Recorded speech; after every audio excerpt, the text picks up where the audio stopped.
Hello friends. బెంగుళూరులో most famous అయిన MG రోడ్డుకైతే ఈరోజు వచ్చేసాము. ఇక్కడ ప్రతి సంవత్సరం న్యూ ఇయర్ సెలబ్రేషన్స్ని చాలా గ్రాండ్గా సెలబ్రేట్ చేస్తారు. అక్కడ కనిపిస్తున్నది మెట్రో స్టేషను. మెట్రో స్టేషన్ నుంచి చాలా దగ్గరగా ఉంటుంది. బాగా డెకరేషన్ అయితే చేశారు. ఇక్కడ రోడ్లు ఈరోజు ఖాళీగానే ఉన్నాయి. బికాజ్ మేము 31st నైట్ వస్తే ఇక్కడ మొత్తం జనాలతోనే నిండిపోయి ఉండేది. 1 డే బిఫోరే వచ్చాం కాబట్టి అంత క్రౌడ్ ఏం లేదు.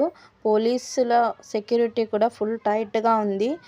ఈ ఏరియా షాపింగ్ కూడా చాలా ఫేమస్. ఈ ఏరియాలో టాప్ మోస్ట్ బ్రాండెడ్ బట్టలు కూడా బాగా దొరుకుతాయి. న్యూ ఇయర్ సెలబ్రేషన్స్ మీరు ఎలా సెలబ్రేట్ చేసుకున్నారో కామెంట్లో చెప్పండి. ఇదే మీకు చూపించాలనుకొని మా సంతోషాన్ని మీతో పంచుకుంటున్నాను. నచ్చితే కన్నా లైక్ చేయండి, షేర్ చేయండి, సబ్స్క్రైబ్ చేసుకోండి. అందరికీ advance happy new year friends. Bye. Thank you.